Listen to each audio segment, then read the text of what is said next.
어느 절에서 아주 중요한 안건을 놓고 토론을 하게 되었습니다. 그런데 서로의 생각이 달라서 말이 많아졌습니다. 언성도 높아지면서 분위기가 험악해졌습니다. 그때 한 스님이 고뇌에 찬 표정으로 이렇게 말했다고 합니다. 알았어, 다들 그만하시오. 내가 십자가를 지겠소. 요즘에는 스님도 십자가를 지겠다는 말을 합니다. 정치가도 그렇고 기업하는 사람도 그렇고 도둑도 그렇고 십자가를 지겠다고 하는 사람이 얼마나 많은지 모릅니다. 요즘 선거철이 되어서 그런지 국회의원 후보들도 하나같이 십자가를 지겠다는 목소리를 높이고 있습니다. 그러나 그들이 십자가의 진정한 의미를 알고 그런 말을 하는지 매우 궁금합니다. 여러분은 십자가의 진정한 의미를 알고 계십니까? 십자가는 본래 사형도구였습니다. 인간이 고안해낸 가장 끔찍한 사형틀이 바로 십자가입니다. 살인이나 강도 등등 중범죄를 지은 사람만을 이 사형틀에 매달아 죽였습니다. 이 십자가 사형법을 로마 사람들이 즐겨 사용했는데 사형법 중에서는 이보다 더 잔인한 것이 없었습니다. 십자가에 매달아 놓으면 사형선은 극심한 고통을 겪었습니다. 길게는 일주일까지 매달려서 고통을 당하다가 죽었다고 하는 그런 이야기가 전해져 옵니다. 십자가에 매달아 놓으면 낮에는 햇빛에 시달리고 밤에는 추위에 떨다가 기진맥진해서 숨을 거두었던 것입니다. 기록에 의하면 까마귀나 독수리들이 날아와서 산 사람의 눈을 쪼아먹기도 했다고 합니다. 얼마나 잔인하고 끔찍한 사형 방법입니까? 그래서 사람들은 한결같이 이 십자가를 싫어했습니다. 십자가라고 하는 말을 입에 담기도 싫어했고 꿈속에서 십자가라도 보이면 그 다음 날은 아예 외출을 삼가할 정도였습니다. 그만큼 십자가를 싫어하고 십자가를 혐오했습니다. 그런데 기독교인들은 참 이상한 취미를 가지고 있습니다. 생각하기도 싫어하고 보기도 싫어하는 십자가를 너무나 좋아합니다. 그래서 교회 지붕마다 십자가를 세워놓고 또 이처럼 본당 안에도 십자가를 세워놓고 우리는 십자가를 걸어놓기를 좋아합니다. 목에도 걸고 가슴에도 차고 손가락에도 끼웁니다. 그것도 부족해서 꿈속에서라도 한 번만 보았으면 하는 사람이 많습니다. 실제로 어떤 교인은 꿈속에서 십자가를 보았다고 한참 동안 저에게 자랑한 적이 있었습니다. 평생 잊을 수 없다고 고백했습니다. 저도 한때는 십자가를 모으는 취미 생활을 한 적이 있습니다만 이렇게 우리는 신앙의 연주가 있든 없든 모두 다 십자가를 좋아합니다. 십자가를 사모합니다. 십자가를 바라보기만 해도 은혜를 받습니다. 십자가 앞에서 힘을 얻습니다. 더 나아가서 십자가를 자랑하고 다닙니다.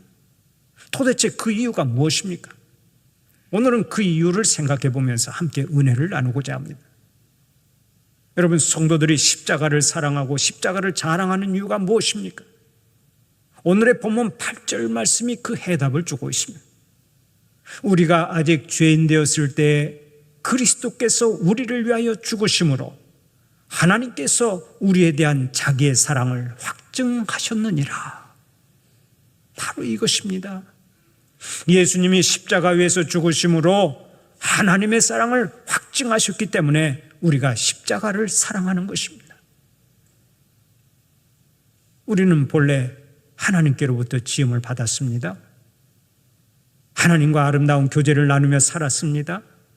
하나님의 영광을 높이 드러냈습니다. 그러나 죄와 짝지으면서 하나님을 배반하고 하나님께 등을 돌렸습니다. 허구한 날 죄를 먹고 죄 가운데서 살았습니다. 그로 인해 하나님과의 관계가 끊어져 버렸습니다. 모든 사람이 멸망의 길로 치닫게 되었습니다. 아무런 소망을 가질 수가 없었습니다. 그러나 사랑의 하나님은 우리를 외면하실 수가 없었습니다. 마침내 하나밖에 없는 아들 예수 그리스도를 이 땅에 보내셨습니다. 이 세상에 오신 우리 주님은 십자가에서 기꺼이 희생제물이 되어 죽으셨습니다. 피 흘려 죽으심으로 우리의 죄값을 대신 치르시고 우리를 죄와 사망에서 구원하셨습니다. 하나님께서는 십자가에서 우리에 대한 하나님의 사랑을 확증하신 것입니다.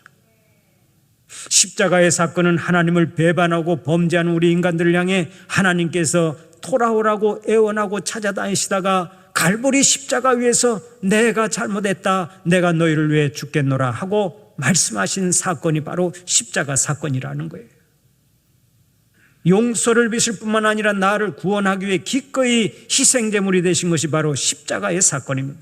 바로 이것 때문에 우리는 언제나 이렇게 찬송하는 것입니다. 그 크신 하나님의 사랑 말로 다 형용 못하네. 저 높고 높은 별을 넘어 이 낮고 낮은 땅에 죄범한 영혼 구하려 그 아들 보내사 화목제물 삼으시고 죄 용서하셨네. 하나님 크신 사랑은 측량다 못하네. 영원히 변치 않은 사랑 성도여 찬양하세. 이 찬송이 우리의 신앙 고백이요, 우리의 신앙의 노래 아닙니까? 그런데 오늘 또 세상의 급행열차를 타고 가는 사람들은 우리를 위해서 아들을 버리신 하나님의 그 사랑을 모릅니다. 자기 죄 때문에 예수님이 죽은 줄을 모르고 자기가 죄인인 것도 모릅니다. 그래서 밖에 나가 전도를 하면 이렇게 말합니다. 아니, 왜 나보고 자꾸 죄인이라고 그러십니까? 내가 무슨 죄를 지었다고 싸잡아서 죄인이라고 단정짓습니까? 나는 못된 정치인들처럼 도둑질한 적도 없고 누구처럼 사기친 적도 없고 살인은 꿈도 꿔본 적이 없는 사람입니다. 그런데 왜 자꾸 죄인이라고 정죄하십니까? 다른 사람들과 비교해 볼 때 자기는 정말 의롭다는 말이죠. 맞는 얘기입니다. 그러나 이는 어디까지나 상대적인 의의를 말하는 것이지 정말로 죄가 없다는 뜻은 아닙니다. 솔직히 말해서 나는 죄가 없다, 나는 떳떳하다 하고 말할 수 있는 사람이 이 세상에 어디 있습니까? 중심을 보시는 하나님 앞에서 죄가 없다고 고백할 수 있는 사람은 단 한 명도 없습니다. 그래서 영국의 작가 서머신 몸은 이렇게 고백한 적이 있습니다. 만약 내가 이제까지 생각한 모든 것과 내가 저지른 모든 행동들을 다 기록한다면 사람들은 내가 참으로 사악한 괴물이라고 생각할 것이다. 그렇습니다. 생각이 드러나지 않아서 그렇지 우리의 생각이 다 공개된다면 아마 우리는 부끄러워서 얼굴을 들지 못할 것입니다. 저도 여러분 앞에서 얼굴을 들지 못할 것이고 여러분도 제 앞에서 얼굴을 들지 못할 것입니다. 우리가 솔직하지 못해서 그렇지 조금만 솔직하게 우리 마음을 들여다보면 하나님 앞에서 죄인인 것을 고백하지 아니할 수가 없습니다. 그래서 사도 바울도 로마서 3장 23절을 통해 이렇게 말했습니다. 모든 사람이 죄를 범하였음에 하나님의 영광에 이르지 못하더니, 모든 사람이 다 죄를 지었다는 것입니다. 죄를 지어서 죄인이지만 사실 잘 생각해 보면 내가 죄인이기 때문에 오늘 또 죄를 짓는 것입니다. 다시 말하면 내 속에 죄의 유전자가 있어서 오늘도 죄를 범하고 죄인으로 산다는 얘기입니다. 다윗이 이 사실을 간파하고 시편 51편 5절에서 이렇게 고백한 바 있습니다.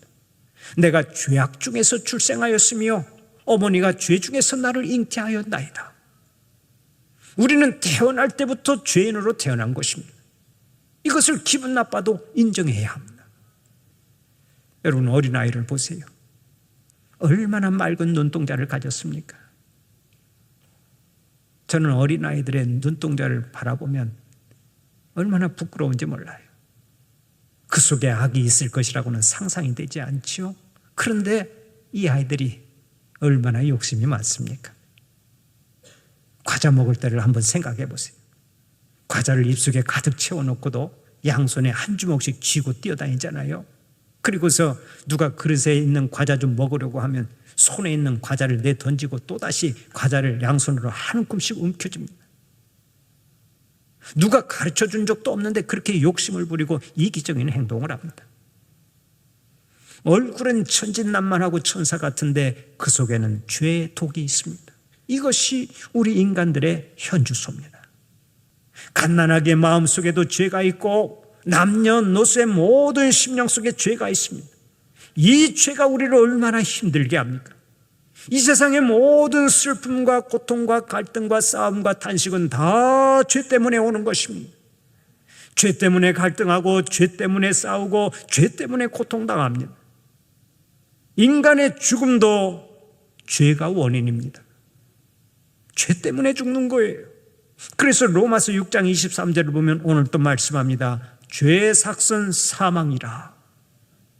우리의 죄 때문에 우리는 죽을 수밖에 없는 존재가 되었습니다. 그러면 어떻게 해야 죄의 문제를 해결하고 죽음의 문제를 해결할 수 있습니까? 그 누군가가 나와서 도와주어야 합니다. 이미 죄의 노예가 된 사람은 스스로 죄에서 해방될 수가 없습니다. 누군가가 도와주어야 합니다. 그래서 예수님이 이 땅에 오신 것입니다. 예수님이 이 땅에 오셔서 죄로 인해 죽을 수밖에 없는 나를 살리기 위해서 친히 내 대신 벌을 받으셨습니다. 십자가 위에서 모든 죄를 짊어지고 내 대신 죽으신 것입니다. 그런데 어떤 사람은 이렇게 말합니다. 아니, 예수님이 하나님이시고 하나님이 우리 우주의 통치자라고 하시는데 뭘 그렇게 힘들게 십자가를 지실 필요가 있습니까? 그냥 내가 다 사하노라, 내가 다 용서하노라, 그렇게 선포하면 될 텐데 무엇 때문에 힘들게 십자가를 지셨는지 모르겠습니다. 이렇게 말하는 사람이 있습니다. 그러나 여러분, 그렇게 하면 하나님의 사랑은 충족될지 모르나 하나님의 공의는 무너지고 맙니다. 하나님의 사랑도 충족되고 하나님의 공의가 충족되기 위해서는 그 누군가가 죄의 값을 치러야 했는데 그것을 우리 예수님께서 담당하셨던 것입니다. 그러니까 하나님은 우리에게 형벌을 부과하셨지만 동시에 그 형벌을 친히 담당하셨다고 말할 수 있습니다. 하나님께서는 십자가 위에서 하나님의 공의와 사랑을 모두 다 충족시키신 것입니다. 죄인은 죄값을 치러야 합니다. 그래야 공의가 이루어집니다. 그 공의를 이루기 위해서 하나님은 우리들 대신에 아들 예수 그리스도를 십자가에 못 박으셨습니다. 거기서 하나님의 공의가 이루어졌습니다. 그러나 하나님은 하나밖에 없는 아들을 내 대신 죽게 하심으로 하나님이 나를 얼마나 사랑하시는가를 보여주셨죠. 아들 예수 그리스도로 하여금 십자가를 지고 우리의 죄값을 치르게 하셨는데 그것이 가장 분명한 사랑의 확증이라는 것입니다. 이것을 신학적인 용어로 구속이라고 말합니다. 구속은 노예의 몸값을 내고 그 노예를 사서 해방시켜준다라는 뜻을 가지고 있는데 주님께서 주님의 피값을 지불하고 우리를 구원해 주셨다는 얘기입니다. 죄를 지으면 죄의 노예가 됩니다. 그 죄에서 놓이기 위해서는 죄값을 치러야 합니다. 죄값을 치러야 죄에서 해방될 수 있습니다. 그런데 죄값을 치르기 위해서는 사랑만 가지고는 안 됩니다. 능력이 있어야 합니다. 죄가 없는 사람만 내 대신 벌을 받을 수 있는 것입니다. 그러면 이 세상에 내 대신 벌을 받을 수 있는 사람이 있습니까? 없습니다. 모든 사람이 죄를 지어서 전부 다 자기의 죄 때문에 죽어야 하는데 어떻게 대신 벌을 받을 수 있겠습니까? 이는 마치 사형수가 다른 사형수를 위해 대신 죽어줄 수 없는 것과 같습니다. 그래서 죄 없는 사람이 필요한데 이 세상에는 죄 없는 사람이 없었습니다. 결국 하나님의 아들 예수 그리스도께서 친히 그 거룩한 일을 감당하시기 위해 이 땅에 오셨습니다. 인간의 몸을 입고 이 땅에 오신 예수님은 하나님의 뜻을 따라 기꺼이 십자가에 매달려 돌아가셨습니다. 이 사랑을 이사야 53장 5절 6절에서 이렇게 증언하고 있습니다. 그가 찔림은 우리의 허물 때문이요 그가 상함은 우리의 죄악 때문이라. 그가 징계를 받음으로 우리는 평화를 누리고 그가 채찍에 맞음으로 우리는 나음을 받았도다. 우리는 다 양 같아서 그릇 행하여 각기 제 길로 갔거늘 여호와께서는 우리 모두의 죄악을 그에게 담당시키셨도다. 예수님은 우리를 위해 채찍에 맞으셨습니다. 우리를 위해 피 흘리셨습니다. 우리를 위해 죽으셨습니다. 우리를 위해 다시 살아나셨습니다. 그러므로 이제 우리는 더 이상 저주의 자식들이 아닙니다. 우리는 하나님의 자녀입니다. 아무도 우리를 정죄할 자가 없습니다. 마귀가 손대지 못합니다. 피값 주고 우리를 구원하셨기에 주님은 언제 어디서나 이제 나를 도와주십니다. 나를 인도해 주십니다.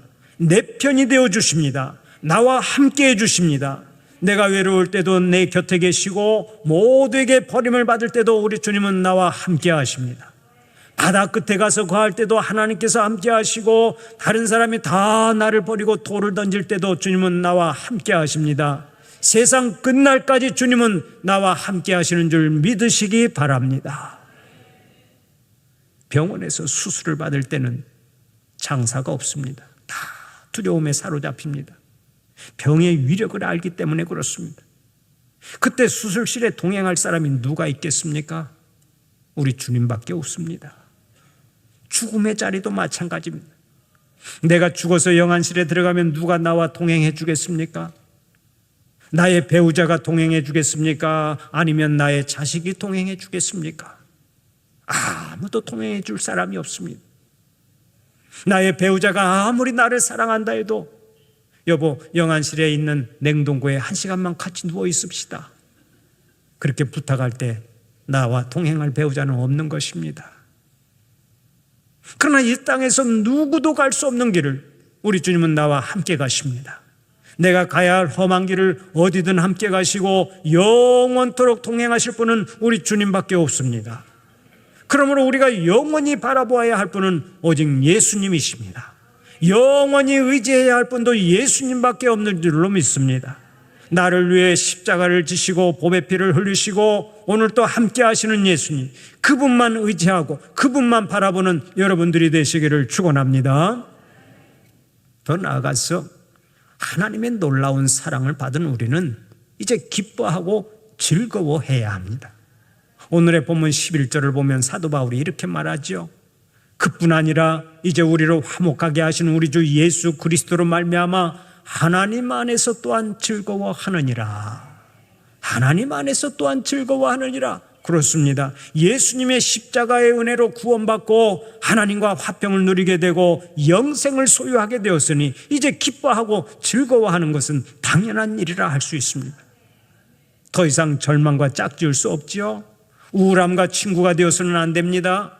불평과 동행해서는 안 됩니다. 항상 즐거워해야 합니다. 범사에 감사해야 합니다. 범사에 기쁨이 넘쳐나야 합니다. 찬송이 끊이지 않아야 합니다. 여러분, 사랑하는 남자에게 사랑받고 귀한 선물을 받은 여인이 어떻게 살아갑니까? 다른 사람은 다 우울해도 혼자서 싱글벙글하며 행복해합니다. 입이 다물어지지 않습니다. 쉴 수 없이 노래가 흘러나옵니다. 남자에게서 선물로 받은 다이아몬드 반지를 자랑하고 싶어서 견딜 수 없어 합니다. 머리가 아프지도 않은데 머리 아파, 머리 아파. 반지 낀 손으로 머리 아파. 자꾸 머리에 손을 올리고 그 다이아몬드 반지를 자랑하려고 그러는데요. 여러분, 혹시 해서 그런 사람을 만나면 절대로 안 입고게 여기지 말고 얼른 칭찬해 주세요. 아이고, 남편의 사랑을 많이 받았군요. 칭찬해 주세요. 너무 기뻐서 그러는 거예요. 인간의 불완전한 사랑에도 그렇게 행복해하고 즐거워하는데 영원한 사랑, 가장 위대한 사랑을 받은 우리가 우울하게 살아가면 되겠습니까? 사랑하는 우리 성도들은 항상 즐겁게 살아가시기를 바랍니다. 행복하게 살아가시기를 바랍니다. 그리고 주님의 엄청난 사랑을 받은 사람답게 이제는 주님의 사랑에 보답하는 삶을 살아가시기를 바랍니다. 마리아는 주님의 사랑에 감사해서 향유 옥합을 깨뜨려 주님께 부어드렸습니다. 값비싼 향유를 예수님의 발에 붓고 그것도 부족해서 자기의 머리털로 예수님의 발을 닦아드렸습니다. 그때 사람들이 하나같이 비난했습니다. 아니, 수천만 원이나 가는 그 비싼 향유를 왜 그렇게 낭비하는 거야? 그것을 팔아서 가난한 자들에게 주면 훨씬 좋을 텐데. 그러나 그것은 하나만 알고 둘은 모르는 사람들의 얘기입니다. 우리가 주님을 사랑하면 그보다 더한 것도 바칠 수 있는 것입니다. 주님의 12 제자를 보십시오. 주님을 사랑하니까 하나같이 생명을 바쳐 헌신하지 않았습니까? 사도 바울도 삶 전체를 바쳐 헌신했고 선교하다가 순교의 제물이 되었습니다. 바로 이것입니다. 주님의 사랑을 알아서 나도 주님을 사랑하는 마음을 갖게 되면 무엇이든지 바치고 헌신할 수 있는 것입니다. 그런데 오늘 우리는 어떻습니까? 주님의 사랑을 그렇게 많이 받았으면서도 여전히 주님을 종처럼 부려먹고 오직 나의 욕심 따라 살아가려고 정신이 없습니다. 이것이 참 문제 아닙니까? 월터 윌슨이라고 하는 사람은 자신을 돌아보면서 이렇게 고백한 적이 있습니다. 하나님, 저는 하나님을 종처럼 취급했습니다. 평소에는 하나님을 외면하고 살다가도 무언가 필요할 때는 하나님을 불러서 도움을 요청하곤 했습니다. 제가 평안하고 좋을 때는 하나님을 외면하고 하나님이 필요할 때만 하나님을 불러서 종처럼 부려먹었습니다. 하나님은 저의 종이었습니다. 하나님, 저를 용서해 주시옵소서.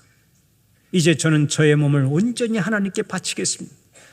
저의 머리끝부터 발끝까지 하나님께 올려드립니다. 하나님께서 마음대로 사용하십시오. 저의 생명도, 저의 물질도, 저의 시간도 이제는 다 하나님의 것입니다.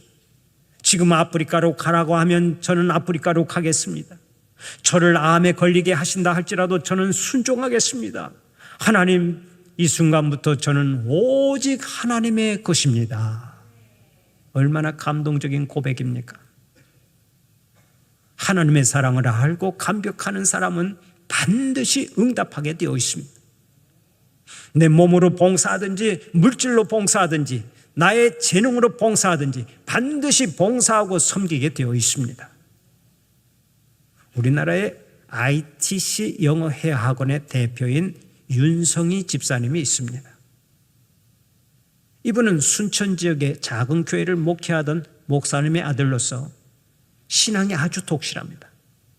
좋은 영어 회화 교재를 만들어내서 전국에 수십 개의 지점을 두고 교육 사업에 전력을 다하고 있는데 하나님의 은혜로 이 교육 사업이 크게 성공해서 큰 부를 이루었습니다. 그런데 이분은 처음부터 하나님께서 주신 물질을 전부 다 선교하는 데 사용하고 있습니다. 지난 25년 동안 해외에 교회를 세우고 선교센터를 세우고 학교를 세우고 고아원에 식량을 공급하고 학생들에게 계속 장학금을 지급하며 살고 있습니다. 자기를 위해서는 일체 투자하는 일이 없습니다. 하나님께서 주시는 물질을 전부 다 선교비와 구제비로 사용하는 것입니다. 이 집사님이 저에게 이렇게 고백하더라고요. 목사님, 저는 진짜 아무런 취미생활도 없습니다. 교회와 집과 회사만 왔다 갔다 하면서 영어 교재 개발하고 어떻게 하면 선교를 많이 할까 연구하며 사는데 그것이 너무나 행복합니다. 하나님께 받은 사랑을 다른 사람들에게 나누어야 되지 마땅한 것이 그것이 정당한 일이 아닙니까? 이렇게 저한테 말을 했는데 이분은요 매년 여름방학과 구정 연휴 기간만 돌아오면 남인도로 북인도로 필리핀으로 동티모르로 날아가서 수천만 원 내지 수억 원씩 선교비로 쓰고 돌아오는데 지금까지 선교비만 70억 원 이상을 하나님께 바쳤습니다. 이런 때는 좀 놀라야 되는데 선교비를 70억 이상이나 하나님께 바쳤어요. 이분이 우리가 살고 있는 이 순천 지역 출신이라고 하는 것이 얼마나 자랑스러운지 모르겠습니다. 하나님의 사랑을 알고 감사하는 사람은 그 사랑을 반드시 흘려보내게 되어 있습니다. 사랑을 실천하지 않고서는 견딜 수가 없는 것입니다. 하나님께서는 십자가에서 하나님의 사랑을 확증하셨습니다. 그리고 그 사랑으로 오늘 또 우리를 돌봐주십니다. 우리를 걸음걸음 인도해 주시고 우리를 통해서 하나님의 선하신 역사를 펼쳐가십니다. 사랑하는 우리 성도들은 아들 예수 그리스도를 십자가에 내어 주기까지 사랑하신 하나님을 생각하면서 늘 감사하시고 하나님의 끝없는 사랑에 응답하는 하나님의 종들이 되시기를 간절히 축원합니다.